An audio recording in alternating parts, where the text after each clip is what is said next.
Hello friends, welcome back for part 16 of our walkthrough of Oxygen Not Included Spaced Out DLC. We are pretty much ready to get our oxygen source switched. So if you take a look at our oxygen pressure, it's not great, it's also not too bad.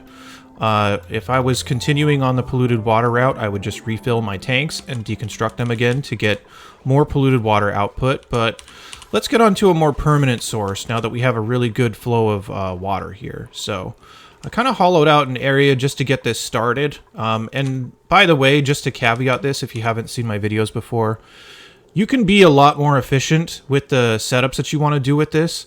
I'm not that worried about it, and I would much rather have something that's easier to start off with than be overly worried about efficiency. So this is going to be a pretty basic electrolyzer setup. I will talk about the more efficient ones at some point, but for right now, just don't worry too much about it. It's not worth like fussing over if you have a good power grid. So yeah, I'm just going to wall off an area kind of like this. Going to look pretty simple. Going to be about this many tiles tall. So what is this, 14?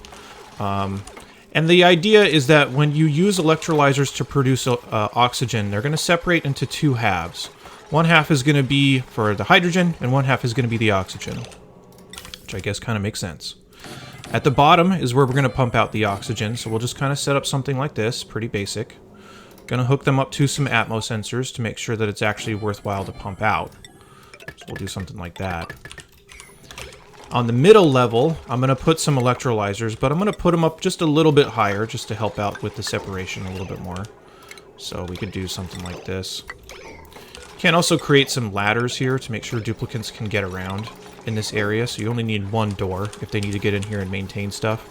That's one of the biggest reasons I like to do it this way, is because getting in and maintaining some of the really tight setups is kind of annoying. Like, it can be a lot to crack it open and redo it, and it's just a risk that you're going to run if you're a newer player in this, so I'd really rather not do that.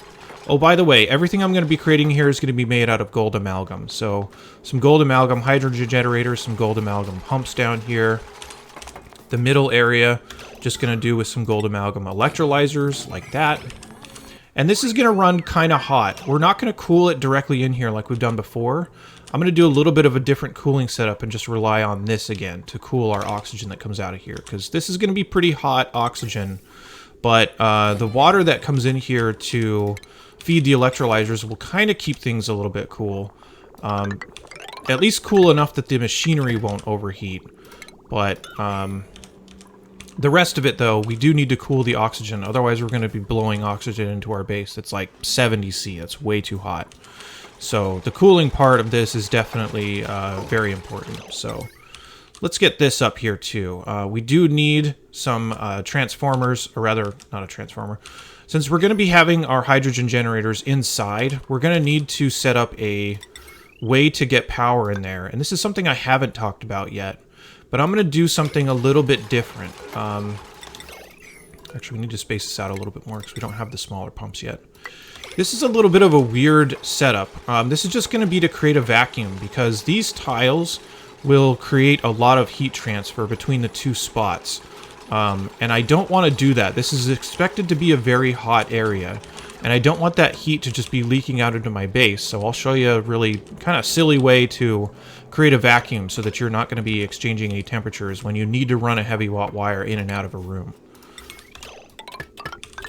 So we'll do that. The rest of this stuff, I don't necessarily need to put it on heavy watt wire. I'm just going to make it its own transformer here. So we're going to need to run heavy watt wire over here anyway for the generators, but I might as well conserve it because eventually our refined metal is going to be free. We're going to be getting it from volcanoes. It'll be a little while later, but might as well anticipate that. Let's just get our power wires set up here. Nothing too wild. And then let me get rid of all this other one, because this one is actually not needed anymore. I can just run it off of its own. And I'm using a large power transformer because the power draw here is going to be higher than one of the smaller ones can really handle. So that's what I'm doing here. We can just build over the top of the rest of that, actually. All right, so let's do some other things. Let me make sure that we put these on some signal switches, because if you do get in here and mess around with it, or if there's any problem with your water lines or something, you might want to turn these off. So I'm just going to leave that switch here. Let's also make sure that we are setting up our pump up here for the hydrogen to assure that it's going to be pumping out hydrogen and not something else that we don't want. So I'm going to set up a gas element sensor, going to put it on a filter gate to make sure that it's been sitting in the gas for long enough, right, sitting in the hydrogen for long enough before we activate this pump. And this pump, we're going to guarantee that it's going to be sucking hydrogen, and it's just going to run its contents straight into these power generators. Again, there's a lot more ways to make this a lot more efficient, but this can be one of the more complicated setups in the game, and this can be something that people get kind of fixated on. I'm just going to keep it simple and run with a more simple design, and we'll talk about more complicated ones another time. Let me just get all of our power lines set up here really quickly. There we go. You need to set this to detect hydrogen. So the hydrogen gas is basically going to take up this area. And if I can be assured that it's taking up this area by way of this gas element sensor, then that's what will help it turn on. The rest of this is just going to basically be creating like a negative pressure situation by these pumps will be very aggressively pumping things out. So let's say if it's above like, I don't know, 300 grams, which is quite aggressive.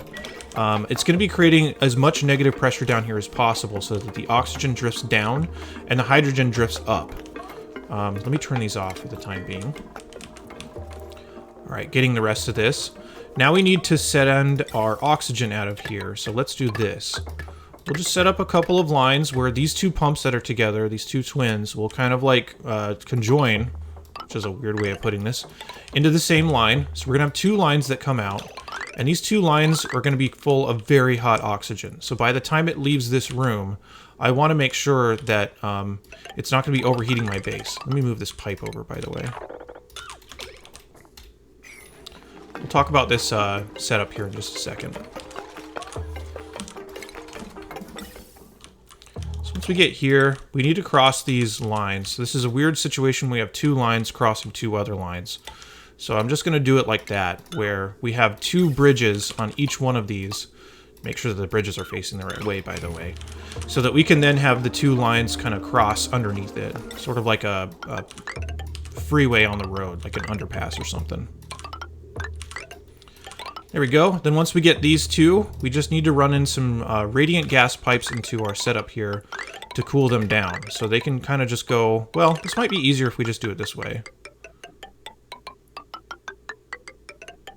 Whoops. I knew I was going to mess that up. You always do that. You're like doing really well, and then you think you're doing well, and then you mess it up. Sounds about like me. So we'll just kind of run it through like this, and this should cool down the oxygen a good amount. Yeah, like I mentioned, this is going to put a lot of pressure on this, so if we need more ice, we can always go sweep it out of here and load it into our dispensers, which will refill this. So yeah, we're going to put a lot of pressure on this, but we're going to switch to a different cooling method in due time. But we might as well take advantage of what's naturally occurring first. So, yeah. Okay, let's do a quick inventory check. We have our power lines, we have our gas lines that are going to be out here. I might also want to not set these up quite yet, so I'm going to set these to some silly number. Like, if you just max it out like that, I guess it's 20,000. It will not be able to turn on until I change those. I don't want any of this setup to run until I'm ready. The filter gate up here, by the way, let's set this to like, I don't know, 30 seconds. Let's make sure that this is sitting in hydrogen for about 30 seconds before this turns on, so we don't accidentally pump in oxygen or something to these lines. Okay, then I'm going to fully wall this because this is going to be a harder setup. If you need, or a harder setup, hot setup, that is. If you need to ever get in here and maintain this, you can just kind of deconstruct a couple tiles, but at least you'll have the ladders here already ready and you can get in here and do the maintenance that you want to. But we want to prevent heat transfer. And then finally, looping back to our setup here for the heavy watt wire. Because this heavy watt wire conducts things very well, which we don't want, it's going to be a problem if this is going to be a very hot setup and we don't want it to heat up our base. So I'm going to create two heavy watt joint plates that are spaced out like this. I'm going to put a gas pump in the middle of it. We're going to need to move this line here really quickly. Let's move this for our natural gas. But the middle of this is just going to be a gas pump, and all I'm going to do is just wall this off so that the gas pump will get rid of all the gas in there. And if it's just sitting in a vacuum, like that, I'll eventually close all these other tiles off. But if it's just sitting in a vacuum like this, and you do pump out the materials that it gets, that'll prevent any heat transfer, because there's nothing to actually transfer the heat in terms of gas that goes in between there. So this is a pretty clunky way to do this. There are other ways you can do it a little bit better, but this is also pretty foolproof. This will work pretty much every time. You'll just lose a little bit of the materials for the gas pump, which is not a big deal. If you have the small pumps, it can be a little bit more elegant, or there's a way that you can build by just like, if you start off with something like this that is fully solid, you can actually deconstruct from like the corners and just create like a vacuum in the middle by virtue of deleting the tiles that are there. So there's another way to do it, but this way will definitely work. So let's see, we need to connect up our power lines. There we go. All right, we're about ready to turn this on. My duplicates need to get in here and build this though too. Let's do our typical editing break. Once this is all built, we'll turn the system on and get it going. Okay, duplicates are mostly done. They did finish up this little vacuum area, so notice that there is a vacuum in here so that there will not be any heat transfer by air through here. It'll just be heat transfer by these insulated tiles, which is very low. So a good way to run heavy watt wire into an area where you want to really separate the temperatures from inside and outside. So I'm going to get this walled off. I guess I'll add the extra tiles here just because it looks weird to get all this stuff closed off. It is still airtight even though you have corners touching each other, but I don't know. I like it better that way. Alright, so the flow of air is going to go out of these pumps, up these lines. Need to connect it up to the ones that are going to be cooling it. Once it gets cooled, it should be a pretty good temperature, so you can still use the insulated pipes if you want to make sure that it's delivered at that temperature, so I'm going to do that. But if you wanted to do something different, that's also totally reasonable. You could just put it on the regular lines if you don't care that much about the temperature transfer at that point. I'm just going to split this into a couple of different places. I'll just do this for one line. The other line that can be really handy is you can send it straight into this setup, which is going to basically make it so you don't need to spend extra energy to pump any extra gas into your suits or anything like that. So I'm going to send it there. I'm going to send one half of it there anyway, and the rest of it I'll just kind of send out into the base. So this other one can just kind of come down here and over. And I want it to run right into this line. And ideally it'll make it so that this line will never have to turn on. There we go, something like that. It'll make it so this ideally never has to turn on, because this is only going to turn on if this gas reservoir is low. So that should hopefully replace the need to run these, but I'll still have those there just in case I need to turn this off and disrupt it for some reason, like if I need to go back and fix something. Alright, and then the other part of this line that I need to send down, I'm just going to send it out into my base, into a third spot. So something like that. Pretty straightforward, and that ought to replace all of our polluted water production. So once this is good to go, we'll start seeing everything happening.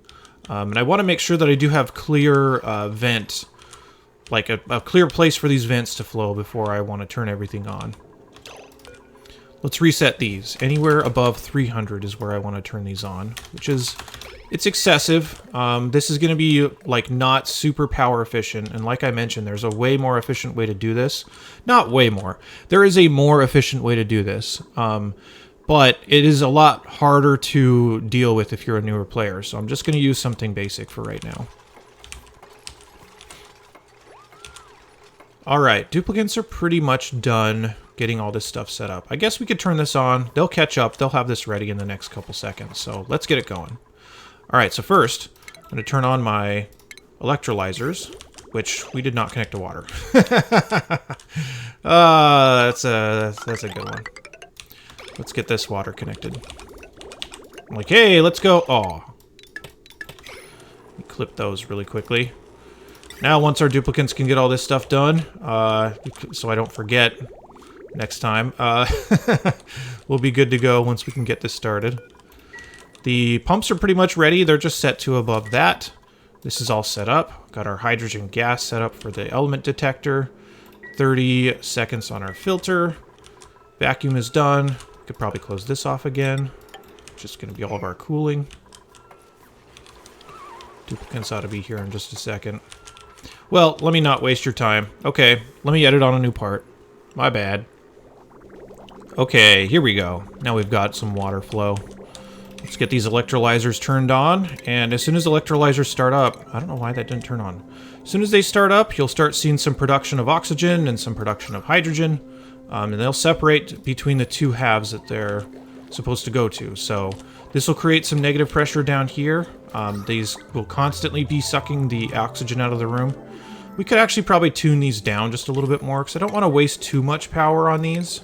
You don't want these running all the time. Like, the whole point of this is to have the pipes as filled up as possible. So, actually, it looks like it's okay. I want these to be up at 1,000 grams as much as possible. So, it looks like the setting is pretty good, actually. I don't usually tune them that low. So, there you go. This is producing oxygen. Going to be pumped out here. Going to be cooled as we go through here. So, when it comes out, looks like it's at a nice cool, like 23. When it came in, it's about 34, but it should definitely change as this area starts to heat up. So we'll keep an eye on it. If we need more ice in here, we can always create some more bins that are supposed to be loaded whenever we need more. So yeah, we could do that. A couple other things we could do. Looks like there's 9 tons of ice here. I need to be careful and stop doing that. Let's actually change this up. That's kind of a problem. That makes sense why we feel so low on ice right now. Let me set this up so that it'll be a filter gate. Let's make sure that we are actually out of ice before we are asking for more. There we go. And then another thing we can do that I haven't done yet. Let me check our conveyor lines here. What you could do is you could have the ice kind of like loop around a little bit before being dropped off, but we're cramming so much stuff in here that I'm not going to do that yet. So I'll just set up a filter gate to make sure that we're actually out of ice for a long enough period of time. Let's say like 25 seconds. By that time, this arm or auto sweeper should be able to reload this and get it cooled off. So anyway, if you need more, you can also just like add another storage bin down here, just like a regular one, and have it ask for some ice as well. The more you can spread out your ice, the better this is going to be cooling things down. So we'll keep an eye on how much pressure we're putting on this and make sure we're good. I'm also going to spend a little bit of time to sweep some more ice into the network so that it will get cooled down. Let's have this ask for it. What is going on? Ice, not that much though. 1,500 kilograms is fine. There we go. Thanks, Duplicate. It takes it from one box to the other. I appreciate that. Get out of here. What are you doing?